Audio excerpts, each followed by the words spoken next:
বড়ো এবং লেন্ড এই দুটো ওয়ার্ড কিন্তু আমাদের জন্য অনেক বেশি কনফিউজিং এবং আমরা অনেক সময় এদের ডিফারেন্স ধরতে পারি না, আর এর জন্য আমরা এদেরকে ব্যবহারও করি ভুলভাবে।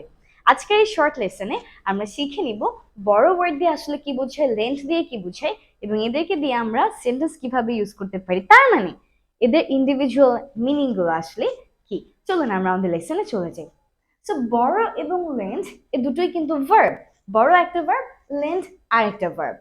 সো বড় দিয়ে আমরা বুঝাই কারো কাছ থেকে কোনো একটা কিছু ধার নেওয়া এবং ব্যবহারের পর সেটা আবার তাকে ফেরত দেয়া। যেমন ধরুন আপনার ফোনের টাকা শেষ হয়ে গিয়েছে, আপনি কাউকে কল করবেন, তো সেই টাইমে আপনি কারো কাছ থেকে ফোনটা নিলেন, ইউজ করে আবার দিয়ে দিলেন। So you have borrowed that person's phone. আবার আমরা এরকম অনেক সময় বলি যে তুমি কি আমাকে কিছু টাকা দিতে পারবে, তার মানে ওই টাকাটা আমরা এখন নিচ্ছি, পরে কিন্তু আমরা টাকাটা তাকে দিয়ে দিব।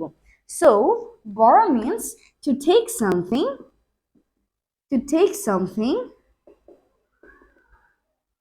and to give that back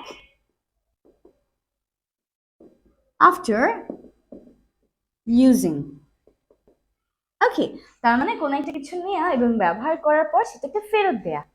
R length আমরা বলতে কি বুঝি? লেন্থ দেয়া, আমরা হচ্ছে লেন্থ দেই আর বড় নেই। তার মানে বড় দিয়ে আমরা কোনো কিছু নেয়াকে বুঝাচ্ছি, আর লেন্থ দিয়ে আমরা কোনো কিছু দেয়াকে বুঝাচ্ছি। কিরকম? যেমন ধরুন অনেকে আমাদের কাছে কিছু নিতে চাইতে পারে, তো তখন আমরা যদি তাকে সেই জিনিসটা দেই ব্যবহার করার জন্য, এই ইন্টেনশনে যে সে আমাকে ওটা আবার ফেরত দেবে, তখন আমরা বলি যে আমি এটা লেন্ড করেছি। So to lend means to give something, to give something to someone with a view to getting it back. ওকে, তার মানে আমরা সোজা কথায় বলতে পারি বড় মানে হচ্ছে কোনো কিছু নেয়া or take or receive, R lend মানে হচ্ছে কোনো কিছু দেয়া or to give something to somebody।